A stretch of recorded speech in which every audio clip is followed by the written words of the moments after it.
What's up, Pure Guts? Welcome to the first ever episode of the new podcast, SoFisticated, starring the Bob Dog. Yours truly. I'm going to get right into it. It's going to be quick. Made some notes about the games last week. What's that, Terry? Yep, sounds good on one. Okay, let's get right into it. It was a great week. A lot of parity. No huge scores. A couple of crappy scores, but nobody under 100 anyways. But a couple guys close. Speaking of, Kenton versus the Fist. My preseason rankings, it's number 6 up against number 1. Squashed them pretty good. Gurley had a terrible game. They combined for 7 points. The Fist had all around decent production. It was nobody popped off except for Breeze, and everybody else just put in their points, double digits. That was a good week. Good start anyways. Second game I got here is the Hoff. This is a great game. The Hoff versus Forte Marshall. Forte Marshall. I don't know what's up with that name. I don't know if there's a pun that I'm missing. Or is he just picked 2 players and made his name? It's got to be the worst team name guy in the league. Well, there's a few down there at the bottom there, but Miracle's right there. Team Miracle. Very creative. Forte Marshall. Hoff got hoffed. And Hoff was ranked 11. Forte Marshall was ranked 3rd. My preseason rankings played out there, but barely. Fitz, Staffy, and Baldwin led Miracle. Hoff had a great game too. Outside of A-Rod, DeMarco, Cooks, and Julius Thomas, nobody else really showed up for him. So that was his downfall. 7th ranked BC Lotto took on 9th ranked Excellence of Excellence and whooped them down pretty good. Same thing with Lotto, all-round production. The lowest guy in his whole team was his safety, Vaccaro, with 7 points. That's great. Sassy, his defense added up to 14 points. That's never going to help you. No running back. His wide receivers were pretty good, which is kind of what we knew going into it. Poop in the urinal. Okay, here we go. Perfect. Poop in the urinal. Ranked number 14th. Put up a decent score. Got beat by 13th ranked Mike Vanderwall by 20 points. AP had 3 points. D'Angelo had 36. There's your game right there. For Russ, his defense and his kicker added up to 40. Mike only added up to 15, that's kind of funny there.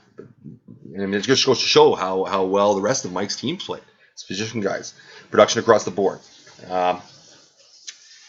16th ranked, this is the first upset of the week. 16th ranked Township barely squeaks by the number 1 ranked team in the league. I am Reggie. This will be a different game in 3 weeks, I wrote. Reggie's quarterback and both running backs combined for 33.5 points. That's not going to happen when he's got the big boys in there.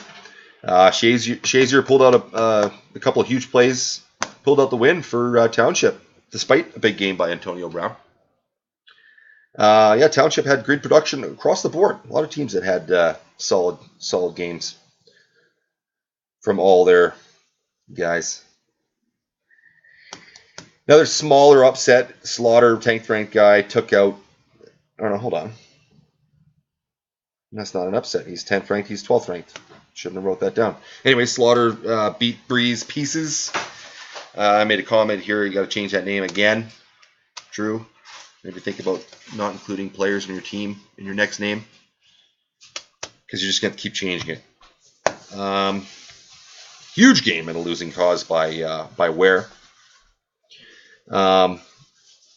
Luck went off for 50. Mike Evans had a good game. And, for Drew, Vjax, Aiken, and Cameron combined for 10 points. That's not good. Slaughter's off-season acquisitions won him the game this week. Great to see. Good for you, buddy. Another smaller upset here on my preseason rankings. A few weeks from now, maybe I'll be looking at this saying it's not an upset because Democracy didn't put up a big score, but made a good trade this week. Picked up Moncrief He's a team to watch here, but he was 8th ranked, and he took out the 5th ranked team, Hammer, Polican. Low scoring game. Sneed had 30. The next, Antonio Brown only put up 1.8. David Johnson had a good game. And then Russell had a crappy game. It was just, a rough week for Hammer there. On the final, there's another upset here. Big Easy. No longer bye week. Took out the lowest scoring team in the league, the Butt Prugs. It wasn't really that close. Palmer and Woodhead. ODB wasn't even that great this week, but CJ on your bench with 30.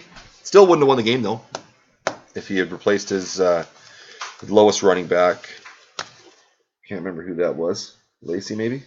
Anyways. Still wouldn't have won the game, though. Then this week, I'll do a quick preview this week. Real quick, but just guys who I'm picking. Fist versus Briz. I'm picking the Fist. Lotto versus Miracle. That's a very tight game. It's a game of the week, in my opinion. More on that coming. I got Miracle here in a close one. Sassy is up against the Hoff. I'm going to take the Hoff there. Township versus Mike. Another close game. I got to go with Mike. We got Russ versus Reggie. You got Reggie there. Mangold versus Slaughter. According to I don't know if guys have adjusted their lineups yet. I just looked real quick there yesterday. So I don't know if there's guys that were going to get subbed in or out. But I got Mangold upsetting Slaughter according to the ESPN projections. Then we got the Prugs versus Cranny. Same thing. It's technically considered an upset. According to the ESPN projections, I'm taking the Butt Prugs over Cranny this week. Upset pick. It's funny, what a difference an offseason makes. Big Easy versus Polican. Very close call. Gold Pollock here. Not Polican, Pollock. Okay. I just thought I'd take an opportunity here to shout out to Reggie. He actually threw this idea in my brain. And it's a great idea.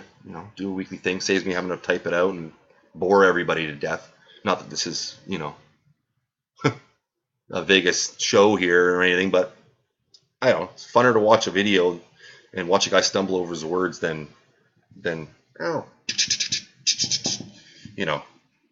Fist had a good game. Here are some stats. Okay, so to wrap this little thing up here, we're going to do the first ever, since it's the first show, obviously, but game of the week. We got a couple of interviews to do here. Now, the first interview is conducted live. It's going to be live. The second interview, unfortunately, the guy's out of town, Miracle, so I've sent him some questions. Hopefully he replies.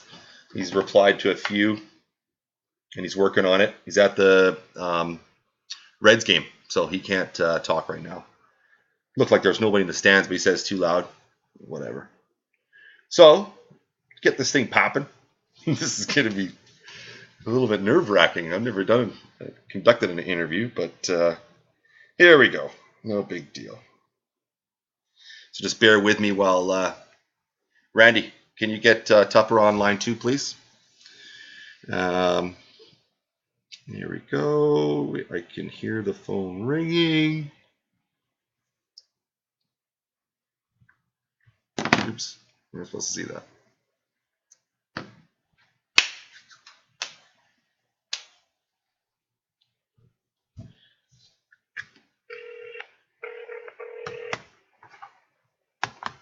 Hopefully you can hear him talking. Put it right here. Ticky Tops. How you doing, buddy? Good, how you doing, man? Thanks for calling in here, Tops. I appreciate it. But Do you want to, are we live? lie? No, don't. I'm just messing around. They know I called you. It's all good. It's all good, buddy. Okay. First off, I just wanted to throw out a congratulations on your baby girl. How's she doing? Yeah, thanks, Bob. She's doing great, growing quick. was tuned in to Sunday Ticket last week, and I should expect more of the same from her this weekend. So, yeah, she's great. She's growing. Hey, I heard she was 44 pounds, 3 ounces, and 39 inches long out of the womb. We build them like middle linebackers in my family. That's no secret. So, yeah, she's a big girl. She's a big girl. Right on, right on. Okay, let's get to some serious questions here, buddy. Okay. Congratulations on the victory last week over Kev. That was a nice win to start off your season, division win. Now this week, this week you have a huge divisional matchup versus Miracle. I wanted to pick your brain about where your guys' heads are at right now leading into this big matchup. And also, I'd like to hear where Miracle's, in your opinion, where his weaknesses lie. Well, it's a good question, Bob. I think he's got one of the best rosters in the league, without doubt. Division rival, it's always going to be a tough game no matter what. Looking up and down his lineup, he's so deep at receiver. He's got solid backs. Antonio Gates might be a question mark. I mean, he's old. Kansas City really snuffed him out. Also, I guess Brandon Marshall didn't have a great week against the Bengals secondary, so that might be another point of concern for him. So I got to hope for a couple stinkers out of those guys and maybe a few Matty Stafford picks, and keep you right in the game. Right on, right on. Yeah, it's going to be a great game. Like I said, it's a game of the week in my opinion. And yeah, best of luck, buddy. Next question. Yeah, much appreciated. Yeah. As well as being a full-time GM in Pure Guts, you're also the head coach and general manager of the infamous Pit Rowdies FC. Talk about your goals and expectations for them this year.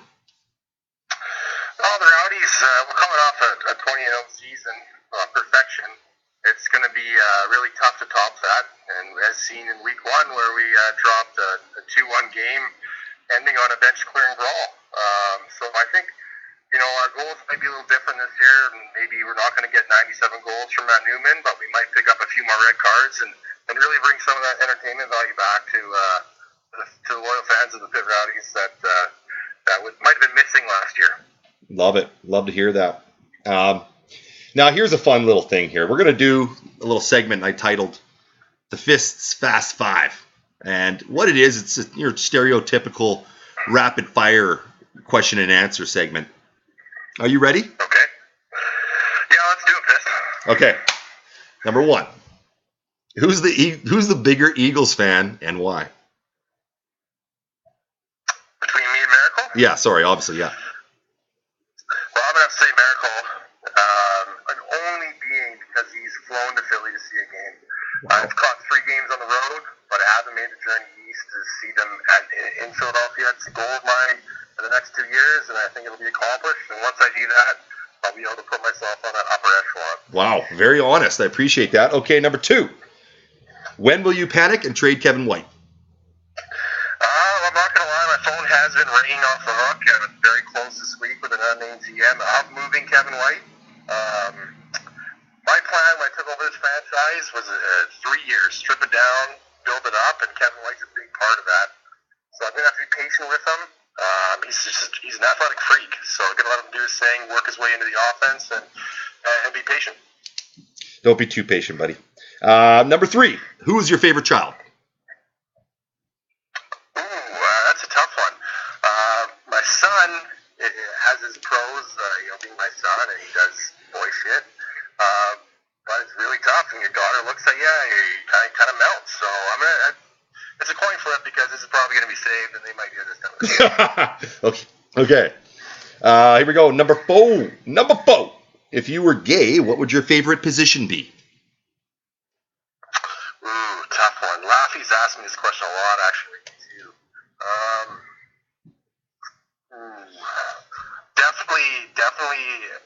Definitely a giver of some kind. Okay, I'll take it. To let you know, I don't know, Ben. Okay. Number 5, speaking of Laffy, what will his 2016 record be this year? Leading right into that. To be honest with you, I think he's going to be a playoff team still. He's underestimated, and I know he's building for the future. He's starting his rebuild, but he's a pretty competitive guy, and he does want 4P like anybody would. So I expect him to sit with this young lineup for maybe 3 or 4 weeks, and then look for him to blow up the trade front again, picking up some guys off some teams that are looking to dump. So I'm going to put him right back in the top 8 this year, and I actually predict him going out in the semifinals. Wow. Okay, final question for you, bro. Really appreciate this. You've done a fantastic job, I must say. Very simply, do you have a message to the rest of the league going forward? Hit it. You got the floor, buddy. Well, not really a message to the rest of the league, other than I've been quietly, stripping my team down, picking up picks, getting younger. But looking at my roster the next 10 years, I think you're going to see the BC Lotto Corp up around the top year in, year out. So I may have been a guy to sleep on in weeks past, but those days are over. And I'm going to be on top for a long time. A little bit of juice. Give me a little bit of sass, but that's okay. I'll take that. Classy, Tups. Okay, thanks a lot, buddy. Yeah, have a good day. Catch you later. Okay. The first episode of the Fist Fast 5 wasn't as fast as I expected it, to be honest. I don't know that I should have given him a little bit more of a heads up that it was supposed to be a rapid fire kind of segment, not a slow, drawn out thing. But what a fantastic interview. I feel like, who is it that always says that? I don't know. Anyways, fantastic interview. What an interview. That guy can be on the show anytime. Let's see if Miracle's replied here. So I did this via text with Miracle because I wanted to get his side, and I didn't want to change the game of the week because to me that's the game of the week. Reggie wanted to be on. Trust me, he did, but he's got to wait. Okay, here we go. The first question I asked him was, he's in Cincinnati, business or pleasure? Scouting, perhaps? His reply was, work. Work thinks it's for work, but caught a Bengals practice. He'll look slow. I like my chances this week. I think Gio gets the majority of the work versus the Steelers. Ooh, like it. Getting a little fiery. Big win over the Hoff last week. What is the best part about beating the Hoff? Miracle's reply. Beating a gambler, this is verbatim, obviously. Beating a gambling degenerate is always a treat, especially when that douche happens to be a hardcore Packers fan and likes to claim victory midday Sunday. Tri-Cities battle, 1-0 Miracle, as most would expect. Slap a bitch. Okay, this week you have Tupper in a huge matchup. Like I asked Tupper, I said, what are his weaknesses and why are you going to beat him? And he said, uh-oh, did you skip one? Oh yeah, he skipped it. Where'd you go, buddy? Like the biggest question of the whole thing. That's okay. Oh, well, you can kind of take what he talked about, the Hale and Geo thing. I don't know. Anyway, sorry guys, that was weak. But next question. Well, here's the Fast 5. It doesn't appear that he answered all of them. Well, he answered a few of them. He didn't answer my first one, which was who is his favorite midget porn actress. Didn't answer that. That's a NA. How old were you when you first jerked off? Rapid fire. Super fast. Looks like he didn't answer that either. Okay. Sorry. Geez, 2 great questions. He didn't answer those. Who is the bigger Eagles fan between you and Tupper, and why? He said, obviously me. Next. Any guy that makes a trip to see the Eagles play is a legit fan. You are an Eagles fan. You bleed green. Be different if you ask Krenzel over me. That guy even watches football after that trade this week. What the fuck? Okay. Would you rather bang a fat stripper with herpes or a hot, clean tranny? Was the other question there. He said fat stripper. I can shower that off. Booze ain't going to get rid of the other. Okay. And then I asked him about Laffy, I think, too. Yeah, what will the Butt Prugs record be this year? Prugs knows next year's draft is stacked. Don't kid yourself. He is changing over for a reason. He's as smart as he is gay. Super gay. Nothing he does is by mistake. That's a big compliment there. Hate to love that guy, but gotta respect a repeat champ, and I don't want to get lit in his next track. He's going for 5 or 6 wins. Wow. It's kind of a, backhanded little comment there. Gives you a bunch of props and then gives you 5 wins for the season. Okay. And then a message to the league. And here it was. Season's early, fellas. Like V-Wall at draft night, don't blow your load early on a fatty. Wait for the right move, the right trade. I'll be calling. Looking to pick up my 2nd ring this season. P.S. Looked at Bopper's squad. Him rating his squad over mine is almost as bad as Hammer rating his fantasy baseball team first. Pass the tuna melt. Ha, ha, ha. Oh, no, that was good, Miracle. Good job, buddy. Well done. Anyways, that's a wrap. 21 minutes. Thought I was going to be done in half the time, but it was fun. Hope you enjoyed it. I need to sign off. Should have thought of this. Damn. Sophisticated. Been fun. That's fun. Shit. I'll tell you what this does need, though. Real quick.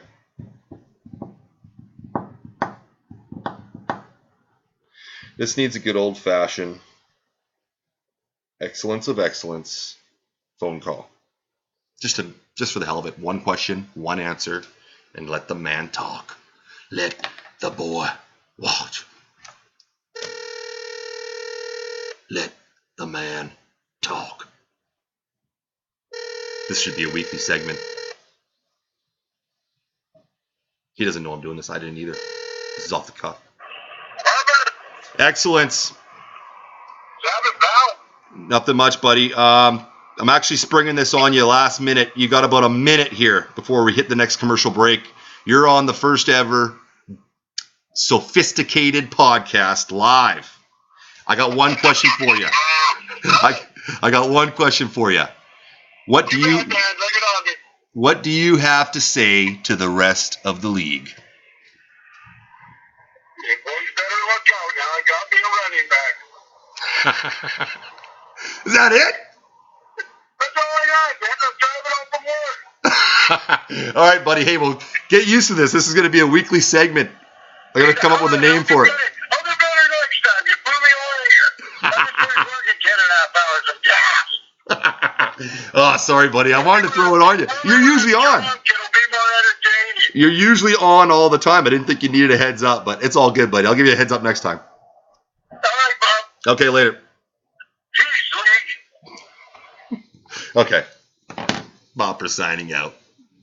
Adios. That's my sign out.